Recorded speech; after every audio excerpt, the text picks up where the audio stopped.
Salve, salve, internautas! Estamos aqui no Diário Cast de número 6. Programa histórico, Beto.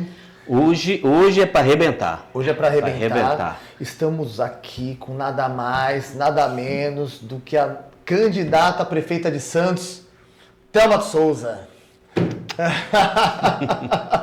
Thelma, é um prazer enorme estar com você aqui. A gente está muito feliz. Obrigada. É um dia especial para esse programa, para os inscritos no nosso canal, né, para o Beto.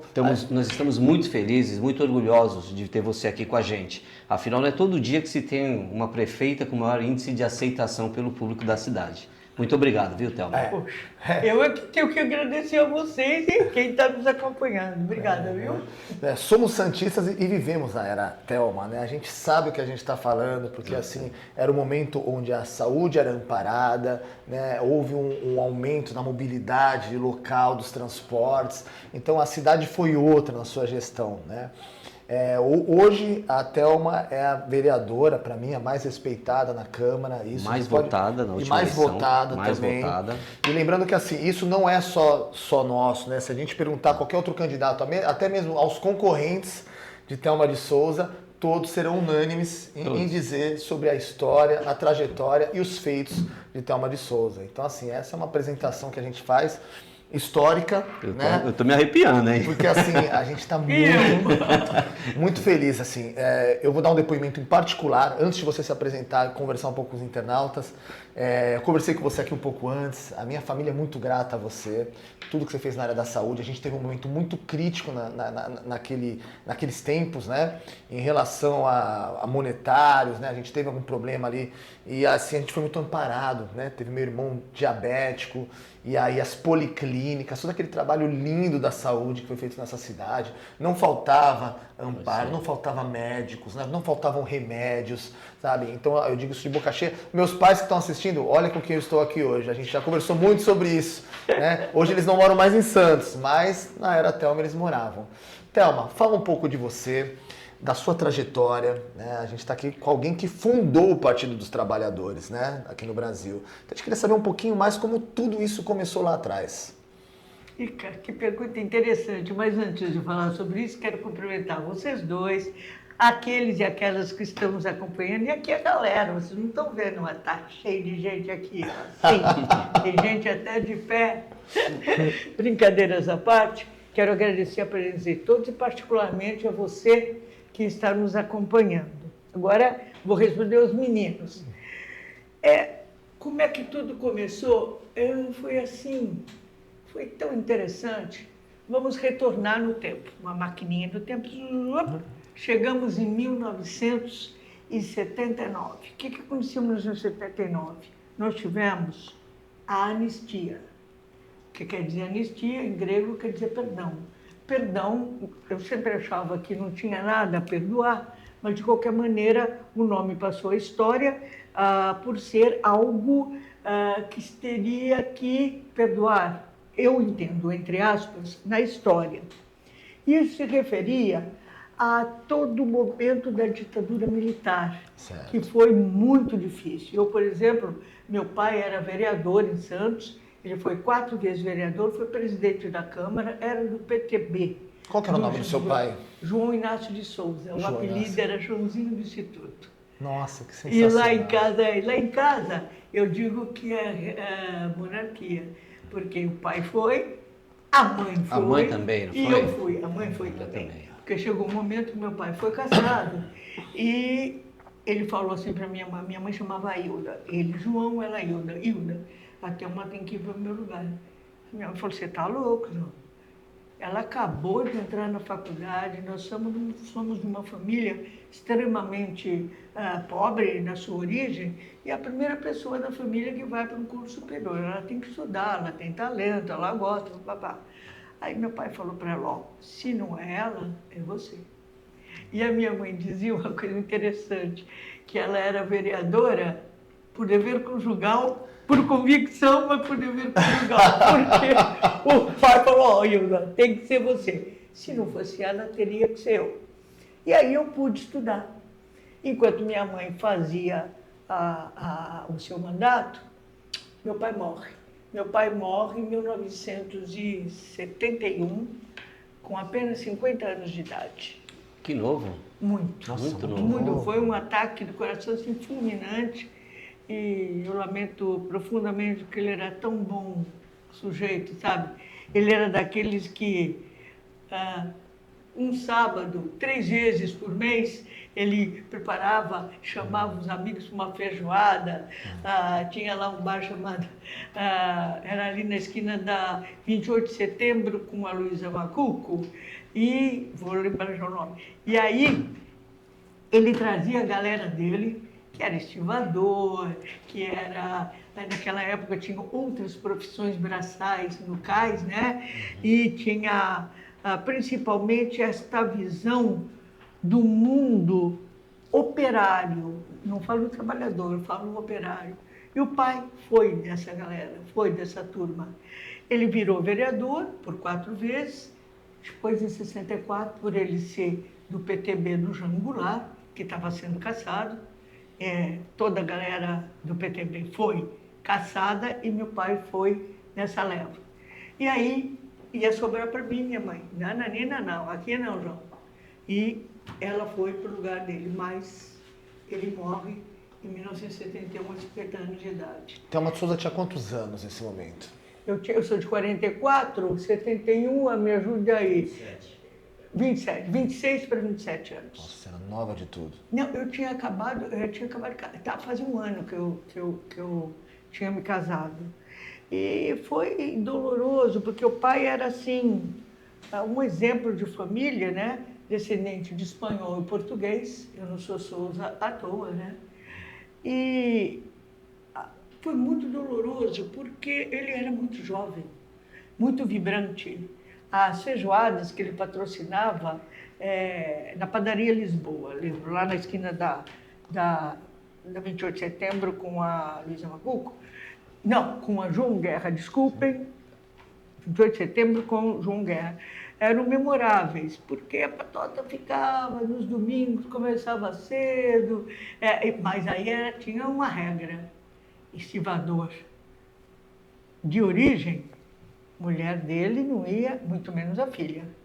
Então, era um outro mundo, né? Era um mundo muito masculino, braçal, operário, até repercutindo um pouco o que Santos era na época, com uma predominância de trabalho para os estivadores e também sacadores, que nem existe mais, porque com a nova tecnologia, com a modernização.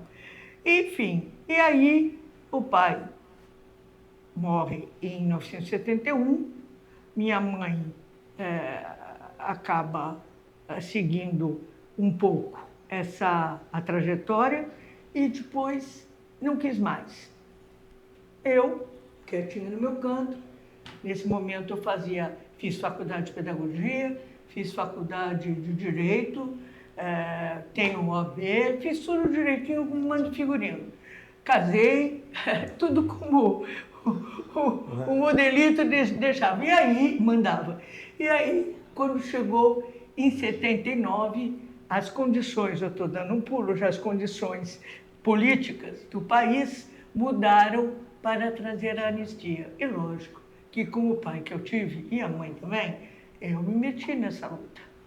A luta da anistia foi memorável, porque ela foi o primeiro sopro de absoluta democracia que a gente teve no nosso país depois do golpe militar de 68. Não se esqueça, de 64, desculpe. 64. Não se esqueça que a essas alturas nós estamos 64 para 76, mais 15 anos após o golpe. E aí eu prometi para mim que eu não queria me meter em política, porque a política trazia tristeza, trazia todos os problemas que uma família podia enfrentar, e foi tudo que eu não fiz. Porque aí eu conheci o Lula. Eu conheci o Lula nas greves de 79 para 80. Isso em São Bernardo? Qual que era a região? Lá. Então, aqui nós tínhamos um trio de mulheres. A Edmeia Ladevig, que foi a presidente do PT mais conhecida, tinha sido antecedida pela Lenimar Rios, que foi a minha secretária de planejamento. A Edmeia a Edmeia esteve à frente dessa situação, e também a Beatriz Rotarrossi, que é uma pintora argentina, que nesse momento ela mora em Paraty e faz quadros maravilhosos. Morava aqui perto, na rua Rio Grande do Norte.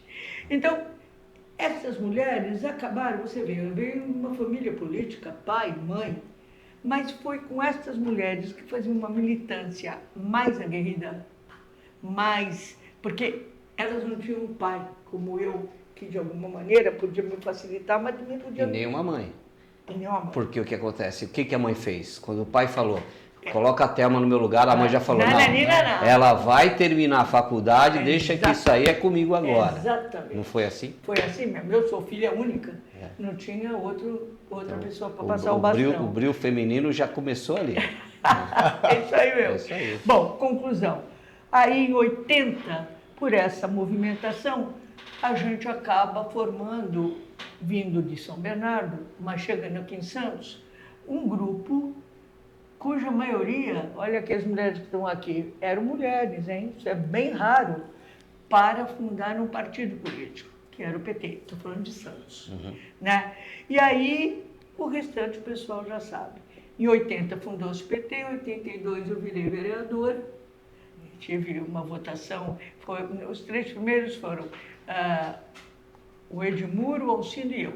Então era um trio interessante. E aí, de lá para cá, eu fui me revezando, né?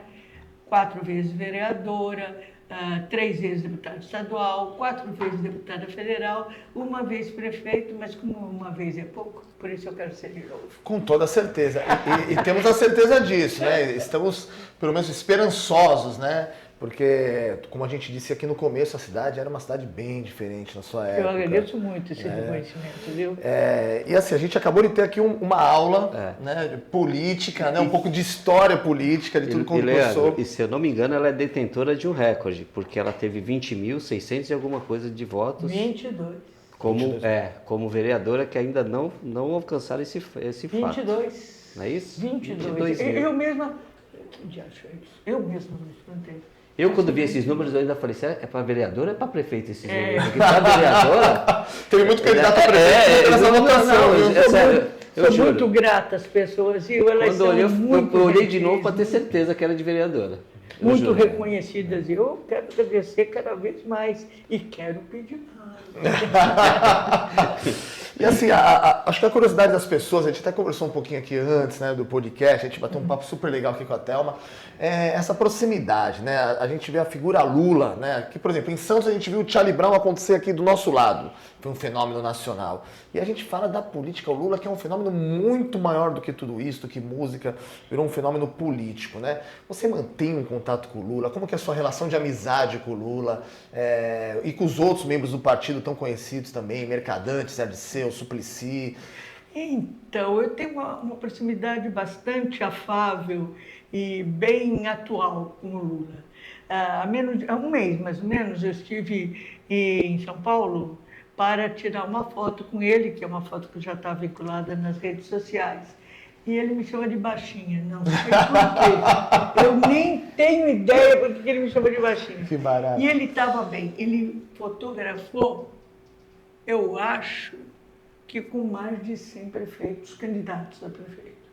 Ele ficou lá de pé, fizemos as fotos, ele brincou com cada um, brincou comigo, brincou com todo mundo, e a gente está usando as fotos, mas o que eu trago do Lula não é uma foto ou uma representação gráfica. O que eu trago do Lula é o espírito e energia que ele tem para lutar a cada momento da vida. Sim. Esse menino, esse moço, esse senhor, esse menino que ele foi, veio de uma família que não tinha o que comer. Sim. Veio de pau de arara, por assim dizer.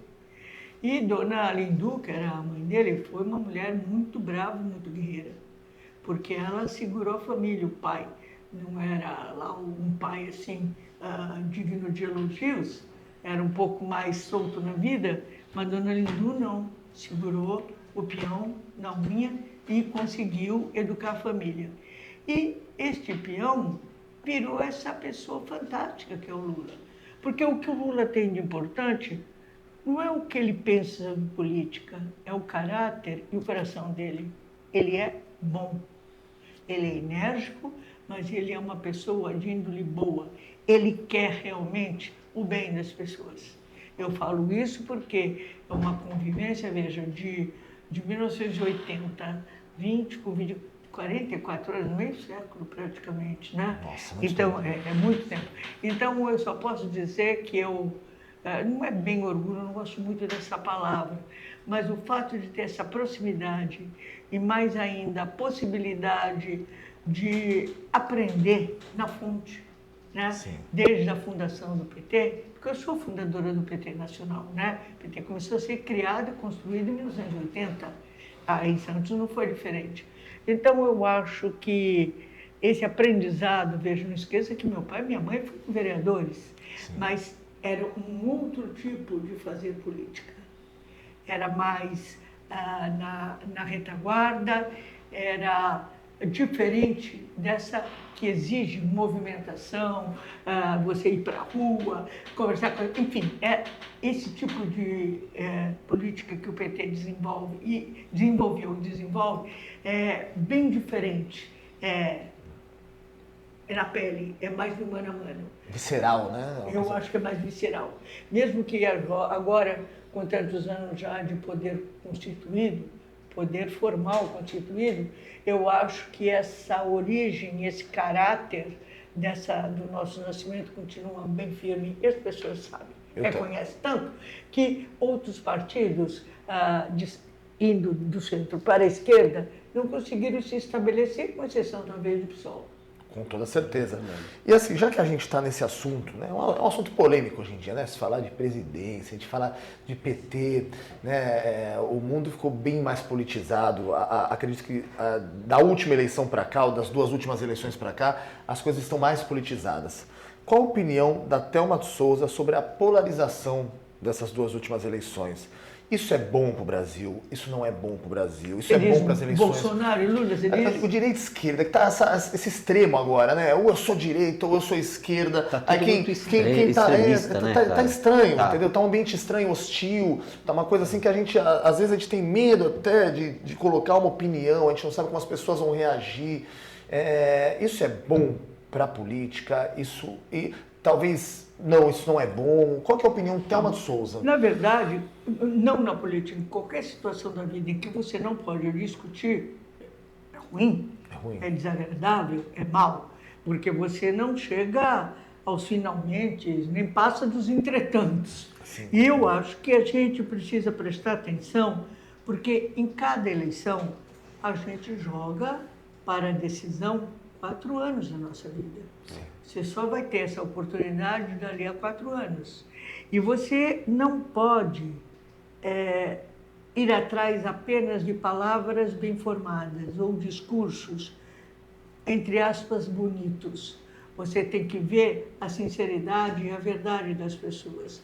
Eu não falo de você ter português certo, falar a direito nos vocábulos e as concordâncias verbais, não falo isso.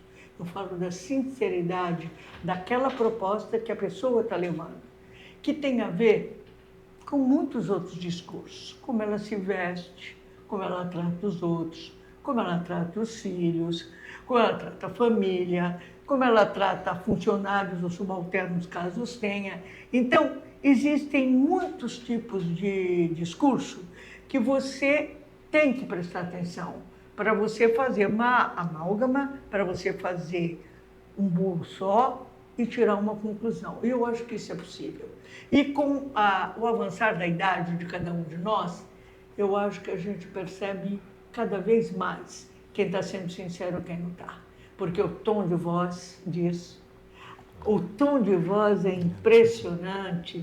Eu tenho muito problema com gente que fala monocordicamente. Uma pessoa que fala assim, olha, eu vim do enterro da minha mãe, depois fui tomar um sorvete. Alô?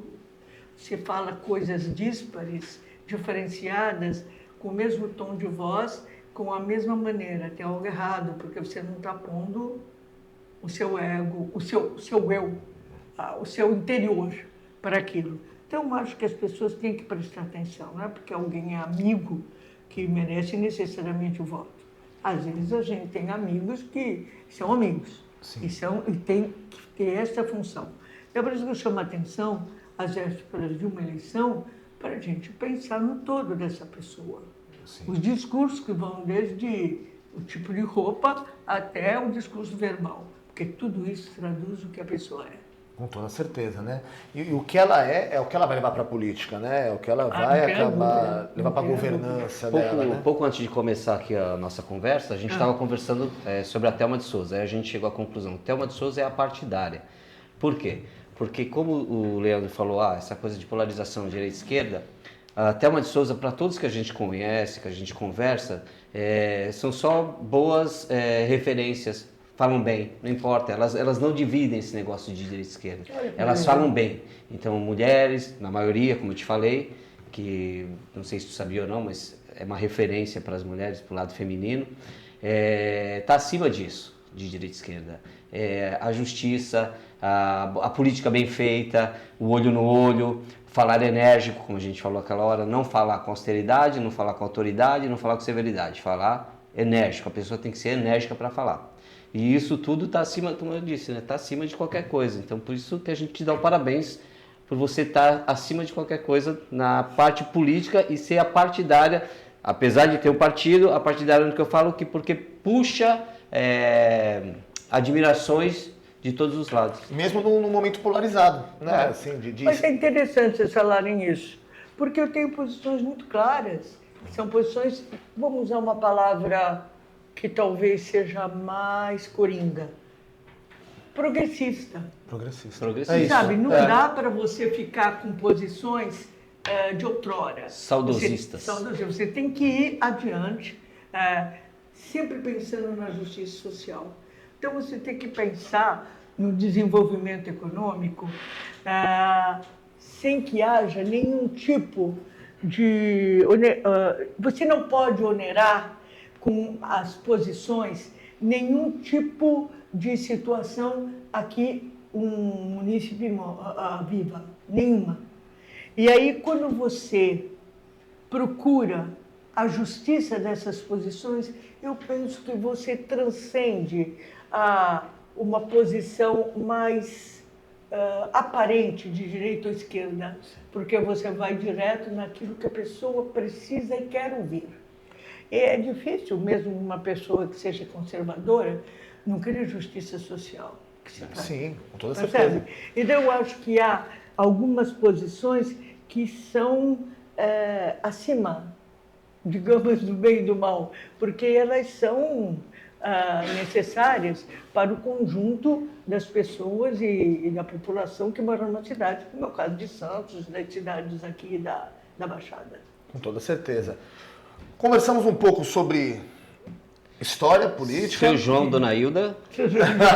Falamos sobre o seu João, Dona Hilda. Chegamos até o Lula. Ao Lula. Chegamos no Lula e agora voltamos para Santos, né? Pera, eu não falei do bingo. O bingo era um cachorro. O bingo. Vamos voltar pro bingo. O bingo. O bingo, não podia faltar o bingo. Fala do bingo então agora um pouquinho pra gente. Quem que era o bingo? O bingo era um cachorro que acompanhou minha infância. Ele era branco, com uma pelagem meio amarelada, meio amarronzada. E eu amava o bingo. O bingo. Eu sou filha única, era o meu companheiro. Sem mais, né? Sem mais. É o bingo, né? Não tem o que dizer. Ele era o bingo. E aí voltamos para Santos, né? Momento agora de eleições para prefeito. Né? Para prefeita. Muito bem lembrado. Temos a polarização, mas a gente quer saber das propostas, né? A gente volta a ter as propostas da Thelma do passado, temos coisas inovadoras, novas propostas. A gente quer saber em cada área o que a gente vai... A gente pode começar, de repente... Vai enumerando, porque são tantas áreas. Então, eu gostaria de começar pela saúde, que acho que foi o teu ponto forte, a sua marca, né? Posso estar enganado, mas a Thelma foi aqui a precursora do programa de AIDS, não é isso?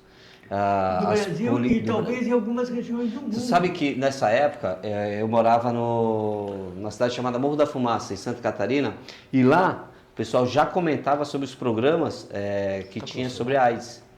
Lá o pessoal já comentava, fala porque primeiro era para julgar. Ah, lá tem o porto, tudo entra, o Brasil, tudo entra pelo porto, a AIDS está entrando através de Santos e tal. Mas depois também já mudou, a conversa já mudou. Passou a ser assim, nossa, Santos está virando uma referência. Tu vê, coisas que nenhum lugar onde faz, Santos está fazendo. E teve as policlínicas também, né? Que foi ideia, foi criação do teu mandato, não foi isso? Então vamos por partes. Começar pela última policlínica. A policlínica não é um modelo tão novo assim, não. É um modelo cubano. Lá chama policlínicos. E o que é um policlínico em Cuba? É um consultório com as especialidades básicas. Então tem, e aqui também, o clínico geral, o gineco-obstetra, por causa das parturientes, pediatra, por causa das crianças, e o cardiologista. Aqui em Santos, a gente teve fôlego para colocar odontologia. Eu acho que é talvez um trauma. Minha mãe tinha muita preocupação com os meus dentes. Talvez uma herança da situação dela, filha de pobre, os dentes. Sabe o que significa? E dente é a entrada no corpo. É onde você come, mas é por onde você sorri, é por onde você beija. Então, na verdade, eu tive sempre uma preocupação maior do que o comum, do que o trivial, com a questão da odontologia. Eu acho que fiz bem, porque sorrir, comer, beijar, parece até filme, né? Nome de filme, comer, amar, rezar. Então, eu acho que traduz um pouco o que eu penso. Então, cuidar da boca, por isso a gente colocou odontologia, foi para mim fantástico. Eu faria de novo igualzinho. E você perguntou também, além da policlínica, você perguntou? A criação do programa é como se fosse o CRAIDS, um programa para as pessoas da AIDS, pessoas com AIDS. Então, menino, foi assim, chegou, vira o prefeito, aí o Davi, não, vamos lembrar, eu tive o mérito, a honra de ter um secretário de saúde chamado Davi Capistrano, que era uma pessoa fora do comum, na sua irreverência em relação à política, mas também na sua sensatez, coisa até díspares, em relação ao que trazia para a cidade. E um dia ele chegou para mim e falou, olha, já ouviu falar em SIDA? Eu achava que era o nome de uma pessoa, SIDA. Síndrome da imunodeficiência adquirida. Aí eu falei, não, vamos fazer alguma coisa. Ele falou, Santos está tendo um avalanche disso. Eu falei, bom, vamos fazer alguma coisa. Ele falou, mas isso é difícil fazer na política, não. Eu falei para ele, se a gente está aqui para comandar as políticas, principalmente as políticas de saúde, nós temos que fazer isso. E assim foi. Eu digo a vocês que eu fiz com temeridade, porque era um terreno pantanoso, nunca ninguém tinha feito, a gente não sabia. E a gente morava na cidade. Eu imagino que na época o Rio de Janeiro pudesse até ter mais índices positivos sobre a AIDS do que nós, mas nós tínhamos medidas que mostravam que nós tínhamos um nível altíssimo. Eu não podia ser prefeita de uma cidade sem mexer nas suas chagas. Ser prefeita do bem bom? Não. Do triozinho elétrico? Não, não. Então a gente foi e a gente acabou sendo referência na região, no estado de São Paulo, no Brasil e eu diria na América Latina e em algumas partes do mundo. Eu mesma fui para a ONU, Organização das Nações Unidas, 3 vezes para falar sobre a AIDS. Eu pouco falo disso porque é tão espetacular que às vezes eu falo, opa, eu fiz isso, não, eu fiz isso. Então entrar na ONU e ter um púlpito, ter um espaço para você adentrar e falar sobre algo que você fez no governo que você tem a condição, não é pouca coisa não, viu? E eu acho que a gente marcou esse momento tanto que hoje nós não temos mais essa marca tão pesarosa. Claro que a AIDS continua existindo, claro que a gente tem que continuar cuidando, mas a gente não tem esse recorde tão doloroso. E eu acho que a gente ajudou outras cidades a tomarem decisões a respeito de seus próprios problemas, particularmente sobre a questão da AIDS, né? Eu acho que isso foi muito positivo e requereu coragem, mas requereu principalmente o apoio definidor do Davi Capistrano, que era uma pessoa muito arrojada. Então, eu acho que eu prestei atenção no que ele me falava e encampei mais as políticas que ele preconizava do que ele fez quando ele foi prefeito. Uma coisa extraordinária. Mas eu acho que a gente avançou bastante em várias questões da saúde aqui na nossa cidade. Por causa da prefeita, claro, mas também por causa do secretário de saúde, Davi Capistrano. Eu acredito. Então, e assim, para sua nova gestão, né, caso eleita, as policlínicas voltam? Eu acho que elas voltam implementadas. Você tem uma série de situações onde as tecnologias mais avançadas têm que ser chamadas. O tempo não para, música de Cazuza, sei lá de quem, mas você tem que seguir todo o tempo aquilo que o Aqui e Agora te apresenta. E é incrível, porque nós temos aqui bolsões com sífilis e tuberculose, nós temos na cidade. Como uma secretaria de saúde pode conviver com esse tipo de ação tão distorcida? Como é que uma cidade do porte de Santos pode ter tuberculose, percebe? Uma coisa que já foi erradicada há tanto tempo. Então, o que a gente vai fazer, até porque a gente sabe fazer, a gente já demonstrou, ninguém está dizendo que a gente vai fazer, a gente vai fazer mais e melhor, com a experiência, com o avanço da tecnologia e, principalmente, eu entendo, algo que a gente fez muito, chamar as pessoas para participarem das decisões nos vários campos de políticas públicas, mas na saúde. Na saúde, se você não cuidar, as pessoas morrem. Com toda certeza. A sua especialização na Alemanha foi na área da saúde ou não?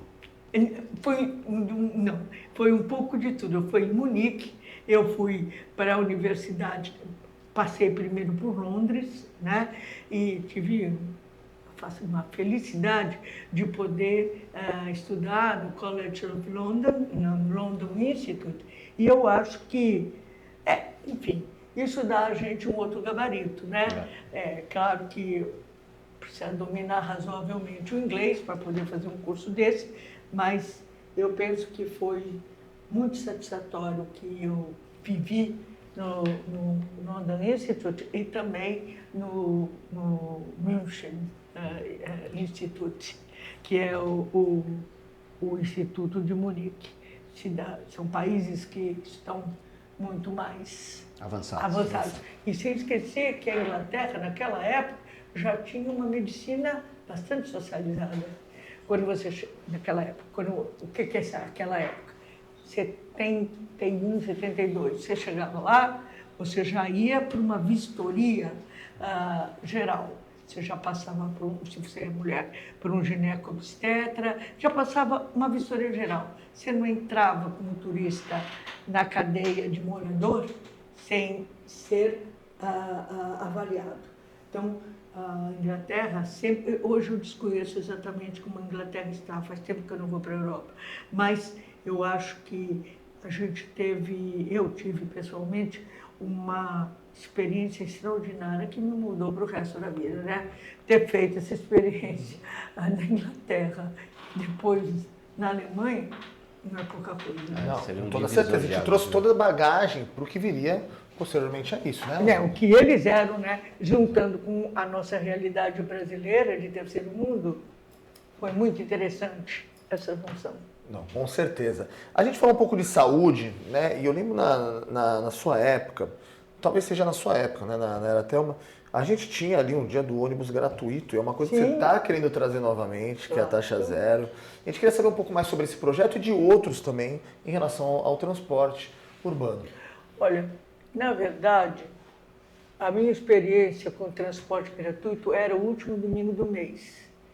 E era impressionante, gente, o número de pessoas que se deslocavam de suas casas para irem ao hospital ver um parente, um avôzinho, uma avózinha que estivessem internados, ou pessoas que se visitavam. Esse nível de socialização me mostra que uma prefeitura com seriedade e decisão política forte tem que caminhar para a tarifa zero. Por um motivo simples. O Marshall McLuhan, que é um comunicólogo canadense, ele dizia o seguinte, que as rodas são prolongamento das pernas. Não tenha dúvida. Se você pode rodar para ir a um lugar, você prolonga o alcance do que você faria caminhando. E aí, você tem que prestar atenção naquilo que você pode fazer. Por exemplo, vamos pegar uma das políticas públicas, na mobilidade.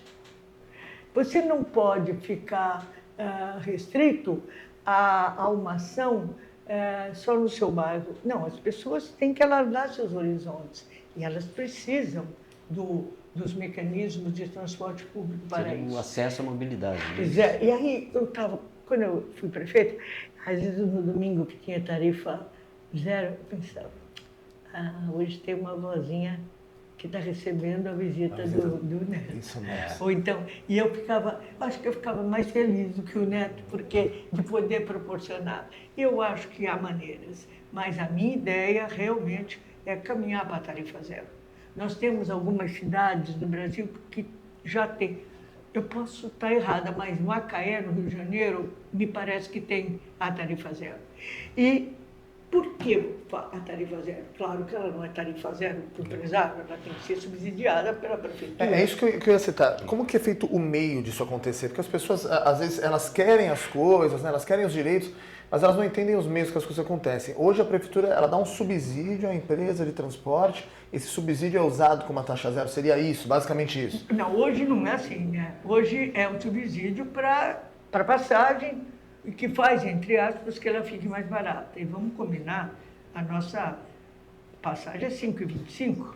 Certo. Cara, Não passagem é cara, né? Para você ir voltar de casa, sem voltar para o almoço, você gasta R$10,50 por dia. Uma pessoa. Para uma pessoa. Uma família que vai visitar a avózinha, que nem você falou, que vai pai, mãe reais, e dois... R$40 R$40 ficou ali. na manga ali, né? Então, você tem que considerar que o transporte seja uma atividade de primeira necessidade.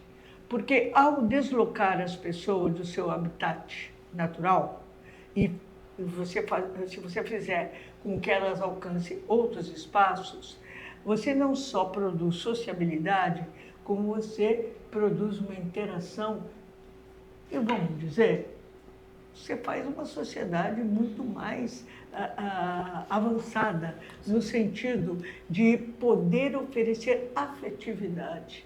Porque a mobilidade, ela favorece você encontrar um namorado, encontrar a família, encontrar o vozinho e por aí vai. Favorece a felicidade, né? Então, a mobilidade favorece a felicidade. É até uma rima, né? Mas é verdade. Né? Hoje nos podcasts existem muitos cortes, né? Eu acho que estão existindo cortes muito interessantes, né, Iago? Em relação à nossa entrevista aqui, que são frases que vão ficar aqui, que vão entrar para a história. Opa! Com toda certeza. Agora né? eu sei o que são cortes, que eu fui perguntar para ele. De corte, eu falei, o que são cortes? que são cortes? Os cortes são aquelas frases impactantes, né, que acontecem durante os podcasts, de uma resenha solta como essa, mas que naturalmente elas surgem, né? As histórias. Mas não foi né? nada combinado entre Nada nós. combinado. A coisa tá muito à vontade, tá muito natural. legal, assim, né? Tá um clima muito bom, assim, entre nós. E aí a gente falou do transporte, e a gente também tem um outro ponto aqui na nossa cidade que acho que é super importante na formação do cidadão, né? Onde a gente vê alguns déficits, a gente tem algumas escolas que são modelos, mas a educação, né? A educação sempre foi um ponto-chave teu também. Você sempre teve um cuidado com as escolas municipais aqui da nossa região. Não esqueça que eu sou professora, né? Com toda certeza, né? E você tem autoridade, né, para isso. Então, a gente queria saber um pouco de você sobre as propostas na educação. Olha, eu acho que algumas já foram colocadas quando eu fui prefeita, mas nem todas continuaram existindo, né? Vamos começar com as creches. Hoje, a realidade de uma mãe de família, eu falo agora da mãe porque por ser aquela que amamenta, aquela que dá os primeiros cuidados. Os homens também fazem isso atualmente, mas ainda está sobre a mulher essa ação. Você tem que dar condições para ela poder trabalhar com segurança. Você tem que ter uma creche. Aquela criança que está lá tem que ter leite para tomar, tem que ter as condições dos alimentos básicos. E essa mãe poder ter essa alternativa do ir e vir com absoluta segurança, que é outra coisa. Quando a mãe vai trabalhar, o coração sem estar batendo mais forte, se seu filho, seus filhos, sua família não está bem assegurada. Se não tem o mínimo de segurança, né? Então, acho que trazer essa possibilidade é desejável, as pessoas querem, mas não é de fácil resolução. E eu estou começando pela creche, mas que tal o período integral? Criança, se ela não apenas aprende o beabá na escola, ela se socializa. Como ela conversa com a outra, como ela se relaciona com os professores. Existe todo um mundo subjacente e evidente dentro de uma escola que a gente precisa cuidar. Então, as escolas, hoje nós já temos 75% das escolas em tempo integral. Mas precisa ser mais. Precisa ser mais. Porque as crianças precisam aprender, elas precisam respirar um clima de educação. Estou falando de educação formal, onde elas possam trazer, de alguma maneira, seus medos, suas esperanças, e que os professores tenham capacitação e salários, atenção, compatíveis com essa função que é tão nobre.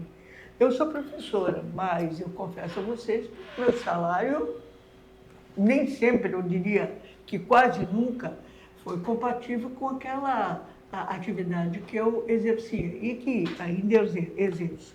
Então, eu acho que creches, escolas de período integral, mas principalmente a capacitação dos professores e de toda a entourage, de todo o grupo que forma a educação formal, tudo isso é necessário para a gente dar uma educação de qualidade, mas mais do que tudo, é preciso muito afeto, é preciso muito amor no coração. Eu não falo amor de uma maneira piegas, eu falo amor verdadeiro, amor no sentido mais cristão que a palavra tem. Fraterno. É fraterno, né? Vai lá, aquela criança não é teu filho, mas aquela criança tem as necessidades do seu filho, sua família ou outra criança teria. Então, eu sou muito apaixonada pela minha profissão. Se tivesse que começar de novo, seria professora novamente. Eu vou fazer uma pergunta polêmica agora. Opa! Dentro do contexto de professores, né? Hoje, o que um professor ganha, ele sustenta a casa dele? Com certeza não. Você veja que há uma... É triste o que eu vou dizer. É mais ou menos assim. A mulher professora, geralmente a mulher professora, ela ajuda. Ela é uma segunda renda. No orçamento da casa. Ela complementa o orçamento. E aí, a parte central, estou falando via de regra, estou falando de uma maneira geral, compete ao homem. Não está certo isso.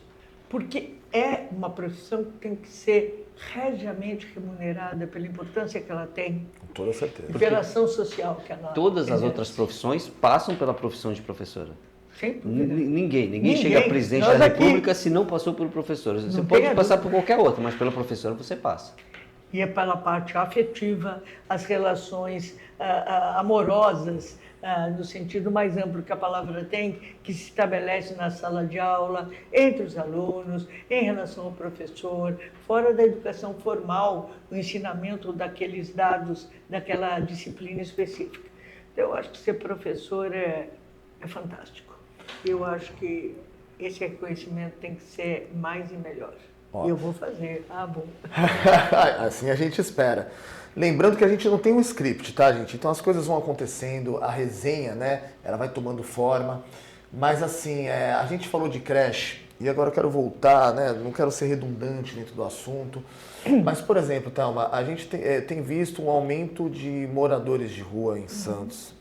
Moradores de rua esses com filhos na rua, né? Eu, pelo menos ali na região, eu moro no Rio Grande do Norte, onde uma das fundadoras do PT está ali. E ali tem alguns supermercados próximos, né? E a gente... Você está falando ali, mas você pode falar a cidade Essa cidade inteira. É uma recorrência tem. praticamente em todos os bairros. As mães, elas ficam com crianças na porta do supermercado. Ali sol de 40 graus.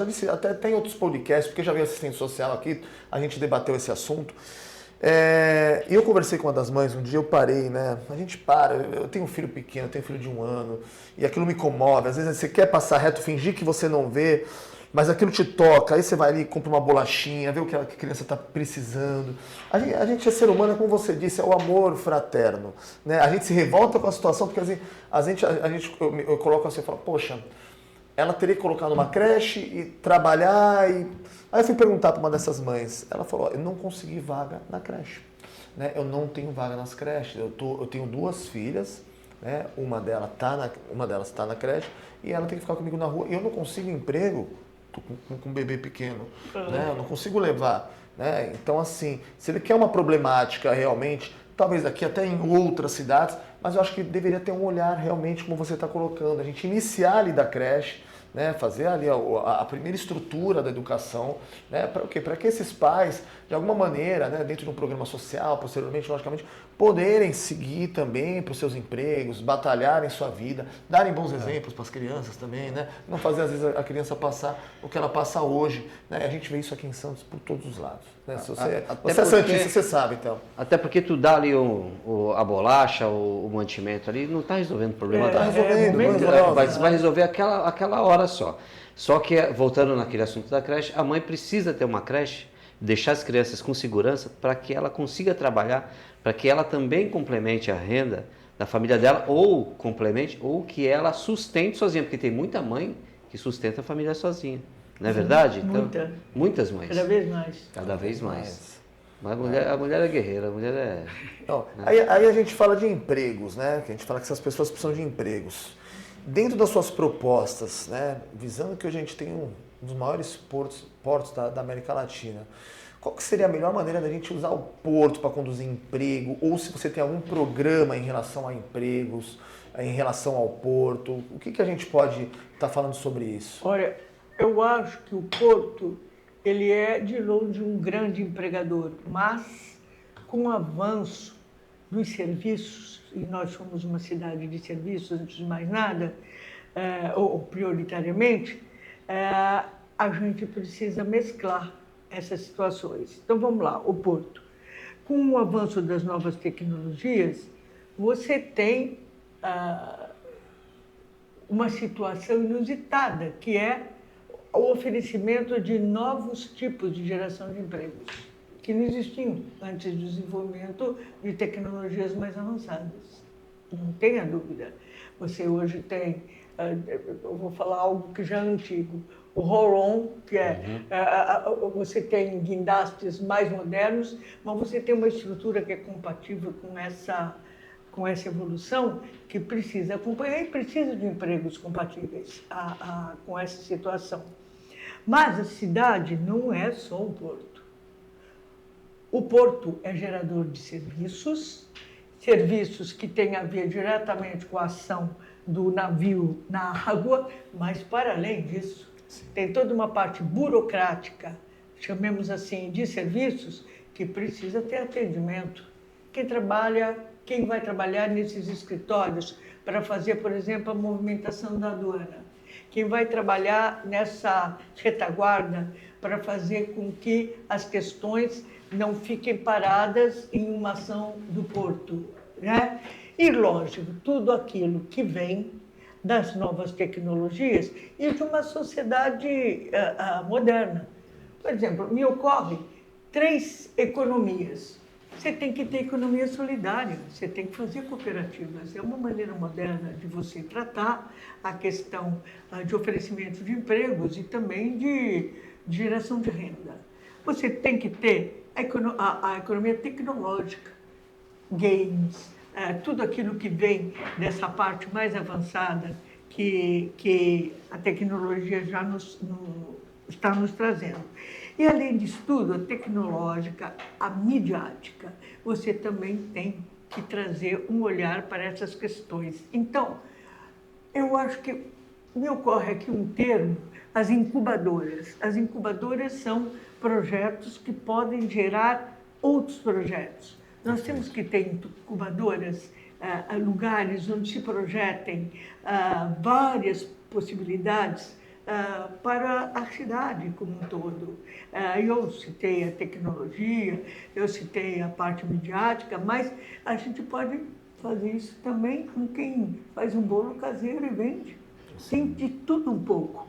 E o que precisa é um prefeito, uma prefeita, ter o olhar e sensibilidade para perceber que as pessoas estão aí esperando essa oportunidade. Se quem está à frente do poder não faz, fica impossível a sociedade evoluir. Com toda certeza. Hoje em dia a cooperativa ela é atuante em vários segmentos, né? Vários segmentos as cooperativas elas são atuantes e isso faz com que várias pessoas sejam beneficiadas dessa forma. Né? Imagino. Meninos, já estamos há 2 horas aqui. Então... Ou é a minha impressão? Estamos próximos a 53 não deu nem minutos. uma hora ainda. Olha aí! A gente tem o nosso reloginho ali. Mas eu falei, tá bom, né? Eu falei que a conversa era leve, né? Você viu que a conversa tomou um prumo que a gente, de repente, não. Aconteceu 1 hora de conversa aqui de uma maneira solta, mas tranquila. Mas se o papo é bom, ele vai. Se o papo é bom, ele vai. Tá, a gente não falou de política habitacional, né? Acho que é o último tema aí dentro das propostas que a gente pode colocar, tá?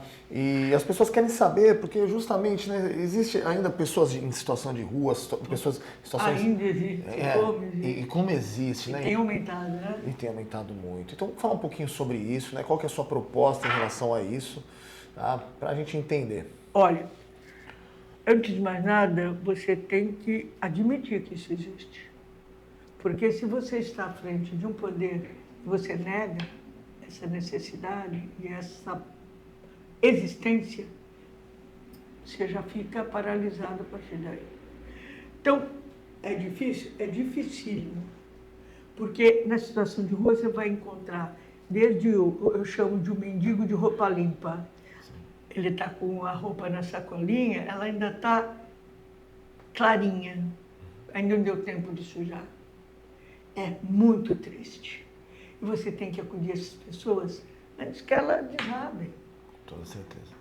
É o álcool, são os diversos tipos de droga, é a solidão, é a falta de perspectiva.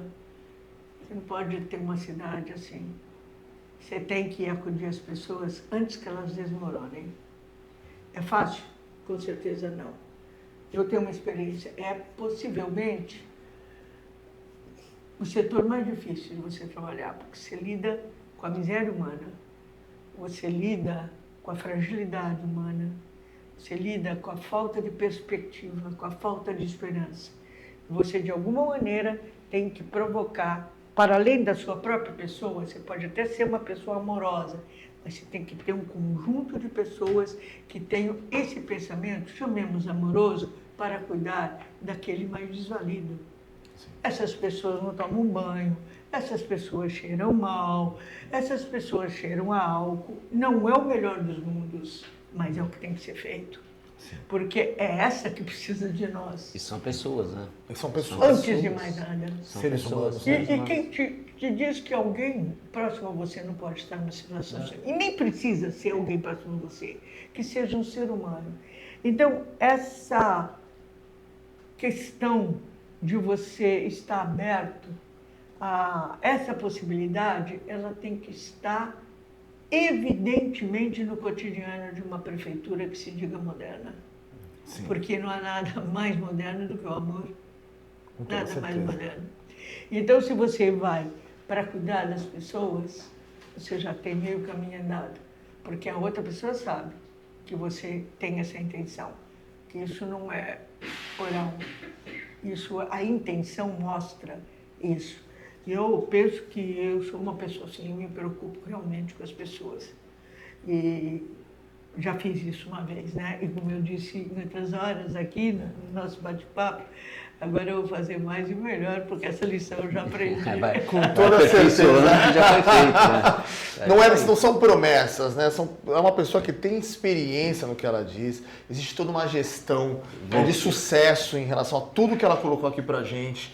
Né? E vai voltar e melhor ainda. Vai voltar melhor ainda. Mais e melhor ainda. A musiquinha. Ah, é? A gente quer saber um pouco da musiquinha. Canta essa musiquinha pra gente, Thelma. Como que é? Você estava cantando aqui antes do podcast começar. Volta, Thelma, e seja bem-vinda, pois desta vez você vai ser melhor ainda. Sensacional. Vai ter. Volta, Thelma, pois nossa cidade quer sua força, sua fé, sua coragem. Muito bom, muito bom. Thelma. Olha, mas não pode me pôr na hora do chacrinha, né? Jamais. Porque aí ia ter Jamais. Ó, pra gente finalizar, olha pra essa câmera. A câmera da verdade. A câmera da verdade, ó. Chegou o momento de você falar no olho do povo santista. Falar o porquê que eles vão voltar na Thelma de Souza antes da gente finalizar o nosso podcast. Esse é o momento da sua conversa com todos os inscritos do nosso canal. Quanto tempo eu tenho? O quanto você quiser. A casa é sua. Então eu vou ficar aqui o quanto eu quiser. Fica. Gente, primeiro, muito agradável poder responder a perguntas que tenham a ver com o seu cotidiano e com as intenções daquele projeto que você quer fazer, no meu caso, de ser prefeita. Mas por que ser prefeita? De novo, porque eu tenho mais experiência, porque aprendi mais sobre as questões entre a prefeitura que eu exerci e o momento atual. Eu passei 4 vezes por Brasília, 3 vezes pela Assembleia Legislativa e pretendo, com essa experiência, trazer o que eu tiver de melhor dentro de mim, com uma equipe que faça jus a essa possibilidade para fazer de Santos uma Santos cada vez melhor. Eu sei que você me conhece. Sei que você sabe que o que eu faço. Então, eu quero pedir para a gente junto nessa caminhada. Pedir voto não é pecado. Eu faço isso nesse momento final. Mas, além disso, um grande beijo e uma grande semana para vocês. Muito obrigada pela atenção. Muito bom. Diário Cast de número 6. A gente fica muito feliz aqui com a presença da candidata a prefeita, Thelma Souza. A gente queria agradecer, né, Beto? A todos mais de 700 inscritos. Hoje a gente passou a faixa de 730 inscritos. Já não sei mais quanto que está de inscritos. Tá voando, tá voando. A gente tem uma média de muitas pessoas entrando. E agora vai voar mais ainda. Que bom. Seguindo os vídeos, visualizando e procurando saber um pouco mais sobre os candidatos. A gente pede desculpa à produção, a todos que participam aqui com a gente. A gente estendeu um pouquinho a mais do que a gente tinha previsto. Mas acho que é uma oportunidade da gente aprofundar, entender as propostas, entender a trajetória. O podcast ele é para isso mesmo, né? Ele traz essa visão geral justamente para ser um papo leve e que a gente acaba prendendo atenção. Com certeza você de casa ficou preso à atenção, né? Do começo ao fim, porque assim foi maravilhoso esse podcast. E Thelma, volta para o nosso programa. Aqui! Volta Thelma! Obrigado. Eu queria agradecer, porque também foi assim, uma honra. Eu queria te conhecer já, nunca tive a oportunidade. E adorei te conhecer, viu? Adorei mesmo. E olha, eu passava minhas férias em Canasvieiras. Olha lá só. No teu estado. Olha, fiquei muito feliz, viu? Obrigado mesmo, de coração. Obrigada pelas palavras. Obrigada, gente. Obrigado. Obrigada a você. Obrigado a todos. Diário Santista. Volta, Thelma. Diário Santista, a nova voz do Santista. Valeu. Obrigado.